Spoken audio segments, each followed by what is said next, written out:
आज का वचन साहब गुरु साहब फरमा रहे हैं, हरि नाम का आधार ही श्रेष्ठ है। हरि नाम का आधार ही श्रेष्ठ है। भाई अपन लोग इतने समझदार हैं कि अपन को ना सब चीज अच्छी चाहिए, हर चीज, खाने में, पहनने में, रहने में, घूमने में, हर चीज अच्छी चाहिए। तो आप ये उम्मीद करो कि आपको जब अच्छी चीज, हर चीज अच्छी चाहिए, तो ये भी तो होना चाहिए, आपकी भक्ति भी तो अच्छी होनी चाहिए।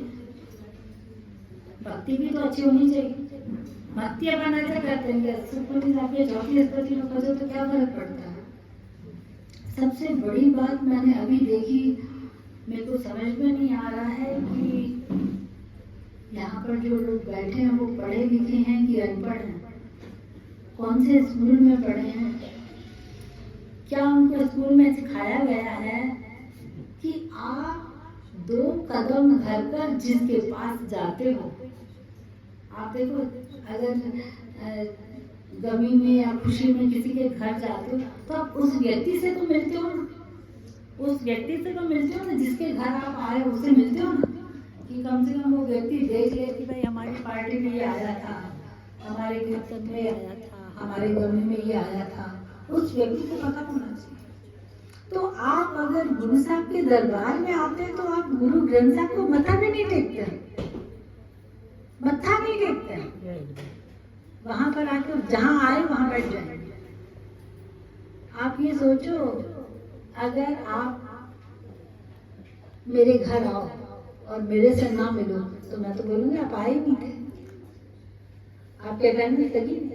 तो आप गुरु के दर पे आते हो तो आपको इतना नहीं है कि आप कम से कम, मैंने माना कि आप लेट हो जाते हो, जो लोग लेट आते हैं ना वो ऐसा काम ज्यादा करते हैं कि किसी को पता ही नहीं चले।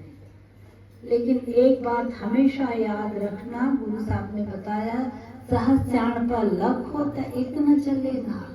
तुम अपने आप को कितना भी छुपा दो कि मेरे आंगन ना दिखें, लेकिन आप जो कर रहे हो उसको आपको भरना पड़ेगा। उस दिन, जिस दिन आपने गुरु साहब के सामने आके मत्था नहीं टेका, उस दिन आपने कितनी भी अच्छी भक्ति कर ली, सब आपकी व्यर्थ है।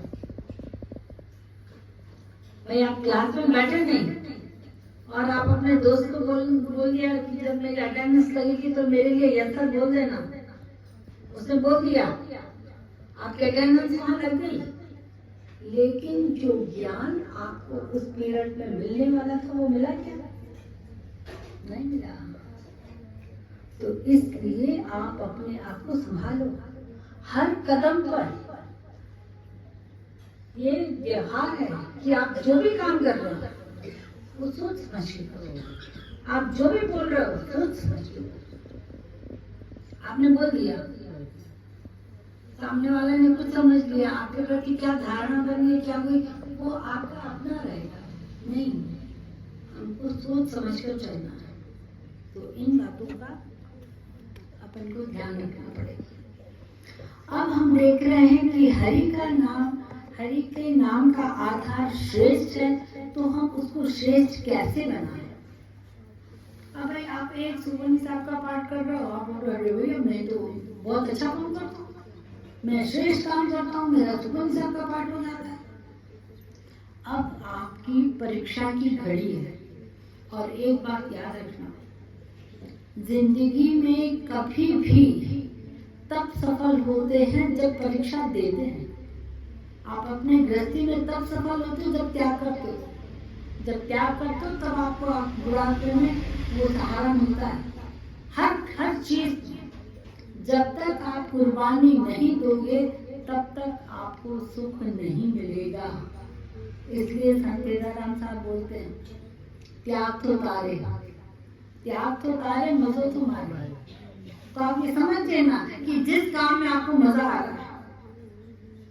अब जैसे मेरे को किसी बच्चे ने बोला कि दीदी मेरे से तो जपजी साहब पढ़ना मन नहीं लगता है, मजा नहीं आता है। तो मैंने कहा तेरे को मजा कहाँ आता है? तो वाटर पार्क में मजा आता है, वाटर पार्क में बहुत मजा आता है। मैंने कहा बेटा देखो, जहाँ मजा आता है ना वो परमात्मा के पास लेके नहीं लगता है। और जहाँ अपन जपजी साहब पढ़ने बैठे हैं, पलती मार के बैठे हैं, भूख भी लग रही है, नींद भी आ रही है, पैरों में चुनमुनी भी हो रही है, उसके बावजूद जब हम जप साहब का पाठ करें तो वो आपका पाठ लिखे रहेगी। पता है 10 दिन के बाद रिजल्ट आ गया कि वो बच्चा वाटर पार्क में डूब के मर गया। जो बच्चा ये बोल रहा था ना वाटर पार्क में बहुत मजा आता है, 10 दिन के बाद ये समाचार आ गया। आप बताओ, वो बच्चा तो चला गया, उसके घर वालों को जितना दुख बर्दाश्त करना था कर लिया, लेकिन उसने अपना मानव जीवन, अनमोल मानव जीवन कैसे गंवा दिया। मजा नहीं, मजा आ रहा है, मजा आ रहा है, मजा आ रहा है। तो अब आप अपने मन को समझाओ कि जिस काम में आपको मजा आता है वो काम आपको आगे चल के काल का रूप बन के आपके सामने आएगा, समस्या बन के आपके सामने आएगा, दुर्घटना बन के आपके सामने आएगा। इन सब बातों को विचारते हुए गुरु साहब ने कृपा करी है।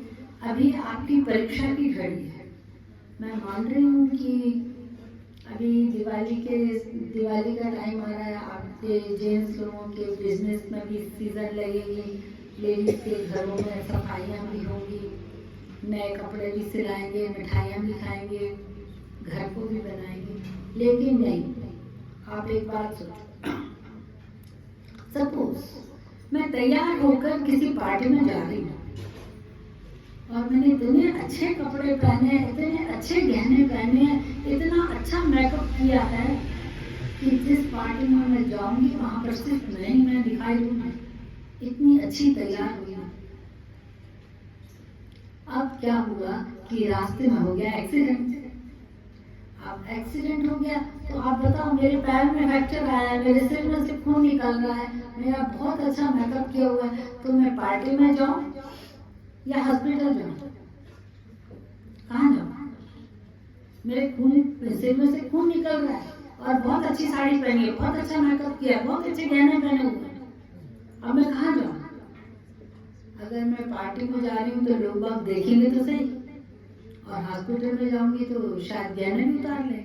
अब मैं जाऊं कहाँ? बताओ, कहाँ जाऊं? कहाँ जाऊं भाई? हॉस्पिटल। खून निकल रहा है तो पहले हॉस्पिटल जाओ। अगर हॉस्पिटल वाले बोलेंगे कि ठीक है पोजीशन है तो फिर अपन पार्टी में। अगर हॉस्पिटल वालों ने बोला नहीं अब तो आपको फ्रैक्चर है, अब आपको 3 महीने तो बिस्तर से उठना नहीं है, आप पार्टी में जाओगे? नहीं जाएंगे। तो आप अपने आप को इस बात के लिए तैयार करो, अगर मैं अमृत वेले नहीं जाती हूँ तो मेरे को पूरा दिन अपने आप को सजा देगी। यही बात समझते हुए आप इस बात को समझो, आपकी जिंदगी में कोई दुख नहीं आए, आपकी जिंदगी में कभी कोई बीमारी नहीं आए, आपके आसपास कोई दुख वाली खबर ही नहीं होती, उसके लिए अभी आपको परीक्षा देनी है। भाई परीक्षा तो देखो, कोई अच्छा काम करोगे तो उसके लिए परीक्षा तो देनी पड़ेगी। अब हम लोगों ने सोचा है कि गुरु कृपा कर रहे हैं, अपने ये 13 करोड़ जो पाठ चल रहे हैं अच्छे चल रहे हैं, बहुत अच्छे चल रहे हैं, बहुत जगहों पर पाठ चल रहे हैं, संगत बैठ के पाठ कर रही है। अब हमने सोचा है कि हम और श्रेष्ठ बने, ऐसा कर्म करें कि भगवान ने हमारी जब छठी लिखी थी तब उसने लिख दिया होगा कि हमको ये भोगना पड़ेगा, ये दुख हमारी जिंदगी में आएगा। अब हम ऐसी भक्ति कर ले कि भगवान को वो जो दुख लिखा था ना वो मिटाना पड़े, वो मिटा दे। जैसे आपको पता है कबीर साहब कौन थे? देखा जाए तो कबीर साहब एक अनाथ बच्चे थे, लेकिन उसके कान में किसी ने बोल दिया कबीर तू ऐसा काम कर कि भगवान तेरे पीछे आए। तो कबीर ने बोला ऐसा कौन सा काम हो सकता है कि भगवान मेरे पीछे आए? अब आप मेरे से पूछो कि हम ऐसा कौन सा काम कर सकते हैं कि भगवान हमारे पीछे आए? गुरु नानक साहब मेरे पास आकर बैठे और मेरे से बातें कर, मेरे से सलाह ले, ऐसा कौन सा काम करें, तो वो काम अब अपन शुरू करने वाले हैं। लेकिन भाई देखो, तगड़ा तगड़ा काम है और आपको खुद महसूस होगा। मैं नहीं बोल रही, आपको आके मेरे को बताओगे दीदी, कल मैंने महसूस किया कि गुरु नानक साहब मेरे से बात कर रहे थे। अभी यहाँ पर मेरे को कुछ लोग बोलते हैं कि दीदी कभी कभी लगता है कि गुरु नानक साहब के होंठ हिलते हैं, कभी कभी उनको लगता है कि गुरु नानक साहब हमारे साथ बैठे हैं, लगता है। तो इतनी बड़ी रिजल्ट के लिए आपको इतनी बड़ी परीक्षा देनी पड़ेगी। वो परीक्षा है, ध्यान से सुन लेना। फिर ये मत बोला मेरी तबीयत खराब हुई इसलिए मैं नहीं आया। आपकी तबीयत खराब हो जाएगी तो भी आप अपनी तबीयत को बता देना कि अभी तो 2 घंटे में वो अमृत वेले करने की, फिर सारा दिन सो जाऊंगी, कोई बात नहीं, लेकिन मेरा अमृत वेला ना, वो अमृत वेला हो रहा है अभी। जो आसमान में ग्रह बन रहे हैं ना, वो ऐसे ग्रह बन रहे हैं कि आप थोड़ी भक्ति करोगे तो आपको उसका बहुत फल मिलेगा।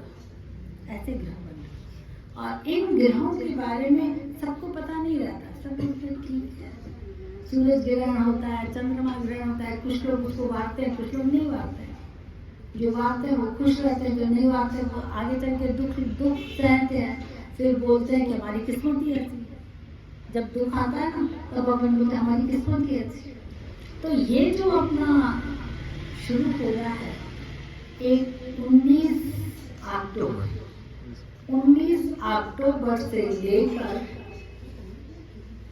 27 नवंबर तक, 40 दिन हो जाएंगे। हाँ, ये आपकी परीक्षा की घड़ी है। देखो, इसमें आपकी सीजन भी आ रही है, आपकी दिवाली भी आ रही है, दिवाली का दिन भी आएगा और माताएं भी बैठेंगी।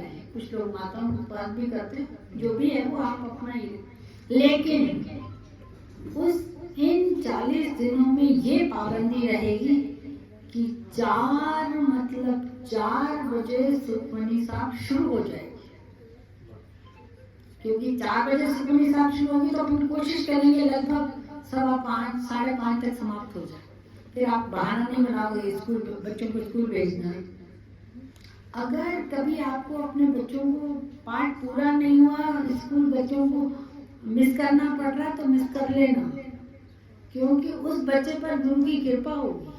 आपकी कृपा उस बच्चे को नहीं चाहिए, गुरु की कृपा। तो 4 बजे से अपना सुखमनी साहब शुरू होगा। 4 के बाद जो लेट आएंगे, हम लोग 4 बजे स्टील वाला गेट बंद कर देंगे और अपन जितने अंदर हैं वो सुखमनी साहब का पाठ शुरू कर देंगे। अपन काउंट कर लेंगे कितने लोग हैं। मेरी तो हार्दिक इच्छा है कि एक अष्टमय यज्ञ कर लो, क्योंकि देखो आगे जैसे जैसे अपना शरीर बढ़ता जाएगा ना, वैसे वैसे अपन कमजोर होते जाएंगे, अपन भक्ति नहीं कर पाएंगे। अभी शरीर में ताकत है तो कर लो। तो ये 40 अपन ऐसा करें। मेरी तो मर्जी है कि ज्यादा से ज्यादा लोग हों, लेकिन गुरु बाबा जिनको नाम जपाएगा वही तो नाम जप पाएंगे ना। जो 4 बजे पहुंच जाएंगे वो आ जाएगा। और जैसे हमारी सुखमनी साहब शुरू हो जाएगी वैसे हम गेट खोल देंगे। आपको नीचे जहाँ पर जोड़ों की सेवा हो रही है वहां पर आपको चाय मिल जाएगी। चाय की चिंता मत करना, चाय आपको मिल जाएगी। लेट आओगे तो भी चाय मिल जाएगी। चाय पी के अगर आप बाहर से अंदर किचन में नहीं जाना और आप आके बैठो, लेकिन आपकी सुखमनी साहब लेखे नहीं लगेगी। लेकिन आपकी सुखमनी साहब लेखे नहीं लगेगी क्योंकि 2 अस्पतियां निकल गई। ट्रेन प्लेटफॉर्म से निकल चुकी है। अब अपन और एक चालाकी कर रहे हैं। अगर प्लेटफॉर्म से ट्रेन निकल चुकी है तो अपन आजकल टैक्सी और कार ऐसी है जो स्पीड में आपको पहुंचा सकती है कि स्टेशन आ गए। तो फिर अगर आपकी 2 अस्पतियां निकली हैं, 3 अस्पतियां निकली हैं, तो आप वहीं पर बैठकर हमारे साथ चलेंगे, वो सुखमनी साहब का पूरा पाठ करेंगे। फिर जो आपकी 2 अस्पतियां निकल रही हैं वो वहीं पर बैठकर अगर आप करेंगे तो ये सप्लीमेंट्री है, ये चल जाएगा। लेकिन ऐसा मत करना, क्योंकि अपन को ना गुरु को खुश करना है, किसी बंदे को खुश नहीं करना है। गुरु साहब खुश होते हैं नियम में, जहाँ नियम है वहाँ पर गुरु साहब खुश होते हैं। और हमेशा ये बात अपने दिमाग में रखना कि मेरा एक्सीडेंट हो जाएगा तो मैं हॉस्पिटल जाऊंगा या पार्टी में जाऊंगा।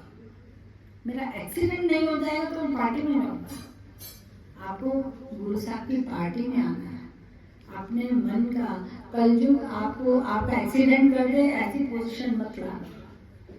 तो जो भी इस 40 में भाग लेना चाह रहा है, मैं आपको बता रही हूँ कि जो महापुरुष बोल रहे हैं ना, उन महापुरुषों ने बोला जिंदगी में एक बार ऐसे करके देख लो। आप तो क्या, आपके 21 स्कूल मायके वाले, 21 स्कूल ससुराल वाले, देखो गरीबी नहीं देखेंगे, कोई अकाल मौत नहीं होगी, कोई बीमारी नहीं लगेगी, और सबसे बड़ी बात कि आपके आसपास कलयुग तो आएगा ही नहीं। पता है अभी एक बच्चे ने गलत काम किया तो मैंने उससे पूछा, भाई तुम पाठ पूजा करने वाले, तुमने ये ऐसा काम क्यों किया? तो पता है वो बच्चा क्या बोल रहा है? बोल रहा, दीदी मैं आपको क्या बताऊं, मैं खुद सोचने के लिए मजबूर हूँ कि मैंने ये काम किया कैसे। मेरी मत को क्या हो गया था, मेरे दिमाग को क्या हो गया था, मैंने ये काम, मेरे को खुद को विश्वास नहीं था कि मैंने ये काम किया है। ये है कलयुग का असर।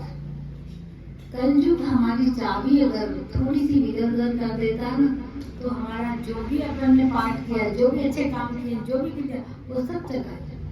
भाई देखो मैंने बहुत पाठ पूजा करी, बहुत अच्छा किया, बहुत समाज सेवा करी, बहुत लोगों की दुआएं जीत ली, लेकिन एक दिन ऐसा आया कि मेरे को लगा कि मेरे को जीना नहीं है, तो मैंने जहर पी लिया।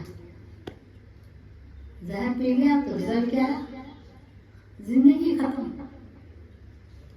अब जो जिंदगी खत्म हो गई, भगवान के बिना आज्ञा मैंने अपनी जिंदगी खत्म कर दी, तो वहां से उधर भी भूत की जोनी में भटको और इधर संसार में भी अपना नाम बदनाम करो। इतना अच्छा पाठ करने वाले, इतने अच्छे काम करने वाले, इतनी सेवा करने वाले, उसने जहर कैसे पी लिया? कुछ तो होगा, कुछ तो होगा। वहाँ अपनी जिंदगी बर्बाद। मानव जीवन जो 84 लाख जन्मों के बाद मिलता है, आप सोचो, आप अगर एक कमरे में बैठकर 1 से लेकर 10 तक गिनती गिनोगे तो भी टाइम लगेगा। 1 से लेकर 84 लाख अगर काउंटिंग करोगे उसमें भी टाइम लगेगा। ये तो दुनिया पर ढूंढनी पड़ेंगे तो कितने युग लगेंगे। इसलिए मैं संगत से ये विनती कर रही हूँ कि अभी का टाइम ऐसा है, आप अपने सब काम करो। देखो पेट को भूख भी लगेगी, शरीर को आराम भी चाहिए, घर भी अच्छा चाहिए, सब कुछ अच्छा चाहिए, सब कुछ अच्छा चाहिए, लेकिन आप चतुरे बनो। आप अपने शरीर को थकाओ नहीं, भले नौकरों से काम लो, आप अपने शरीर का ध्यान रखो, अच्छा खाओ पियो, गंदी चीजें खाओ मत। अभी मार्केट का तो बिल्कुल मत खाओ जिससे अपना शरीर खराब हो। अगर आपका सिर्फ पेट खराब हो गया ना, तो उस पेट ने आपका दिमाग भी खराब कर दिया, आपका शरीर भी खराब कर दिया और आपको कलयुग की तरफ ले जाएगा। इसलिए बहुत ध्यान रखो, बहुत ध्यान रखो कि क्या करना है क्या नहीं करना। और ये चालीसा हमारा 19 तारीख से शुरू हो रहा है। ये एक बहुत बड़ा मौका है आपको अपनी मानव जीवन को इस तरफ या उस तरफ ले जाने वाला। अब देखिए बहुत सारे लोग ना बहाने बनाते हैं, मेरे हस्बैंड छुट्टी नहीं दे रहा है, मेरे बच्चे नहीं पाठ करने देते हैं, मैं नींद की गोली लेके सोती हूँ, ये सब। लेकिन नहीं, इन सब चीजों से आप आगे बढ़ जाओगे। आप एक जपजी साहब का पाठ, ईमानदारी से एक जपजी साहब का पाठ पढ़ के आप अपने हस्बैंड को समझाओ ये चीजें कि मुझे हॉस्पिटल नहीं जाना है, मुझे पार्टी में जाना है, तो आप मेरे को साथ दो। हस्बैंड तो आपकी हर बात मानते हैं। सोने का कड़ा चाहिए तो आप कैसे मंगवा लेते हो? 2 दिन खाना नहीं खाओगे, ताकि वो आपको गहना लेके दे। तो उसी तरह से इन बातों में भी आप ट्रिक्स लगाओ कि आपको अपना मानव जीवन कैसे सफल करना है। आपको लग रहा है 24 घंटे पाठ चल रहा है, कभी भी करें, लेकिन नहीं, ये 24 घंटे पाठ पता है कैसे चल रहा है? एक चेयर रेस अपन खेलते थे, बचपन में खेलते थे ना, जितने लोग होते थे उससे एक चेयर कम होती थी कि सब लोग बैठ जाएं, जो खड़ा रहेगा वो आउट, है ना? वैसे ही यहाँ पर जो 24 घंटे पाठ चलता है ना, तो इस जगह पर अगर आप मत्था भी टेकने आते हो ना, तो वो वाइब्रेशंस आपको इतना अटैक करते हैं कि आपकी जो गंदी बुद्धि है ना, वो अपने आप साफ हो जाती है, क्योंकि आपने मत्था टेका है और 24 घंटे पाठ चल रहा है, उसका दबाव आपके ऊपर है, तो आपकी बुद्धि ठीक हो जाए। आपका सपोज कोई काम बिगड़ने वाला था, मैं आपको सच बात बता रही हूँ, नाम लेना सही नहीं है। एक व्यक्ति यहाँ से जा रहा था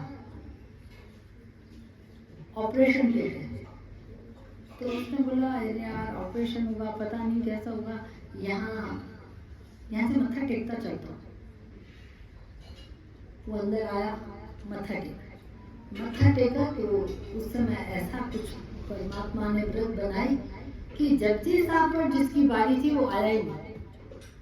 तो सेवादारी ने उससे बोला कि भैया पाठ करोगे, क्योंकि अभी सेवा पे जिसका नाम लिखा वो आया नहीं और आप आ गए तो पाठ करो। उसको जाना था ऑपरेशन करवाने के लिए, तो बोला हो सकता है जब साहब पढ़ के जाऊँ तो ऑपरेशन डॉक्टर से बच जाऊँ। तो बोला बहनी मैंने कभी पढ़ा नहीं है, अब आप जैसे बताओ मैं पढ़ी। बोला कोई नहीं सर, आप ऐसे से पढ़ते थे। उस बंदे ने क्या किया, मोबाइल में अपना जब साहब लगाया और वो सुन भी रहा है और आंखों से देख भी रहा है और उच्चारण भी कर रहा है। उसने जब साहब का पाठ किया, जब साहब का पाठ करके उसको अच्छा लगा, तो उसको लगा कि अब ऑपरेशन के लिए तो जाना है। वो लाल खाड़ी तक पहुंचा तो उसको डॉक्टर का फोन आ गया। बोला मैं तुम पहुंचे नहीं अभी तक? बोला नहीं, मैं रास्ते में पहुंच रहा हूँ।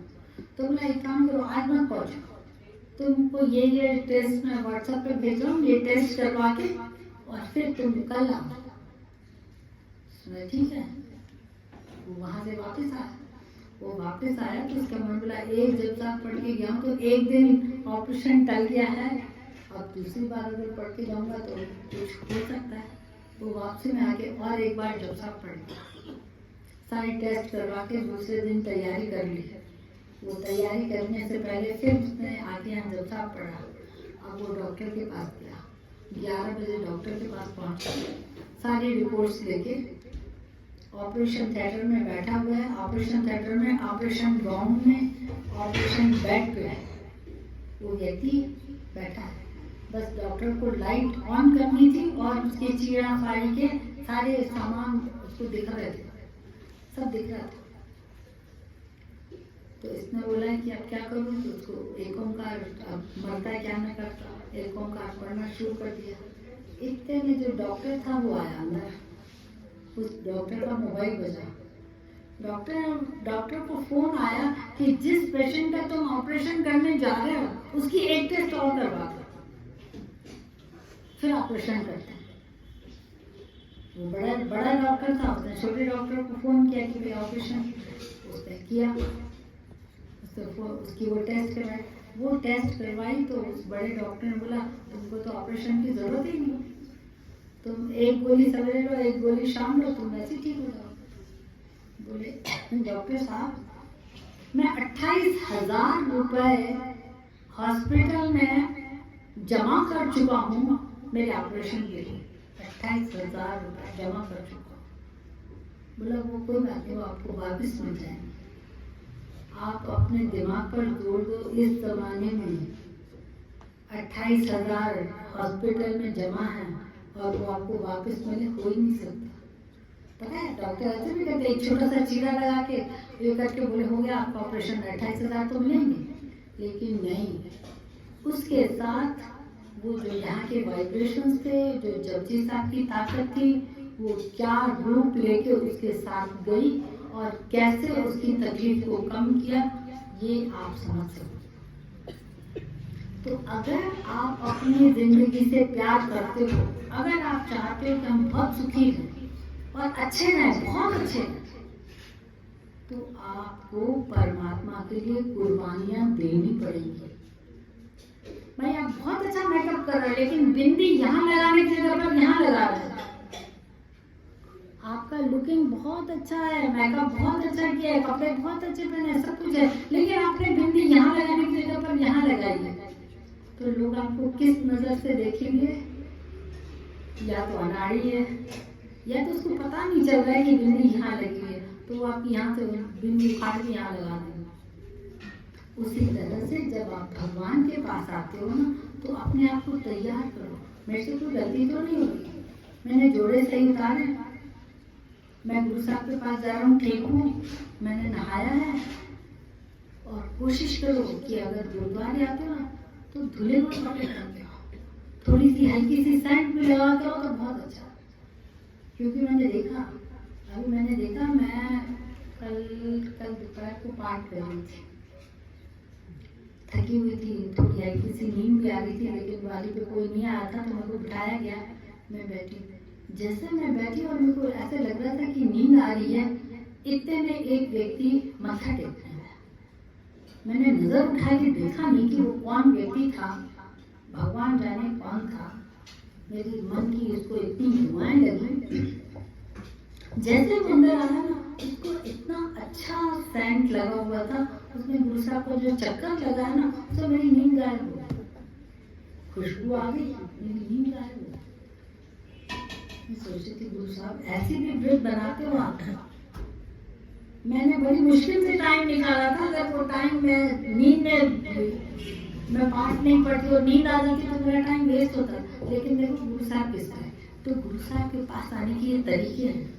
जैसे अपन किसी ऑफिसर से मिलने जाते, कैसे मेरे कपड़े प्रेस किए हुए कि नहीं, ऑफिसर देखेगा कि तुम्हारा पहनावा क्या है। ऐसे आप गुरु साहब के पास जाते तो तैयार हो गया, मन से तैयार हो गया, तुमको पाठ करना है हमको, ऐसे नहीं अरे कोई आ जाए पाठ पे तो अच्छा है मेरी जान। किसी को बोलते हैं कि उठता है ना, हाँ मेरे को बहुत काम पड़ा, मेरे को मार्केट जाना, मेरे को ये करना। अब जब तुम पाठ कर रही हो और तुम्हारा दिमाग जा रहा है मार्केट जाने, तो तुम्हारा वो पाठ किस काम का? तो ये श्रेष्ठ काम हमको करने हैं। तो मेरी आप सब लोगों से विनती है, आप तैयार हो जाओ। ये मत सोचना मैं नहीं कर पाऊंगा। अगर अपन अच्छे काम में एक बार सिर्फ अपन प्रवेश कर लें, अपन ठान ले अपन को करना, 5.5 वाला कैसे ठाना, और क्या रंग ला रहा है 5.5 वाला जपजी साहब। कल भोपाल की संगत आई थी सिर्फ एक जपजी साहब का पाठ यहाँ अटेंड करने के लिए।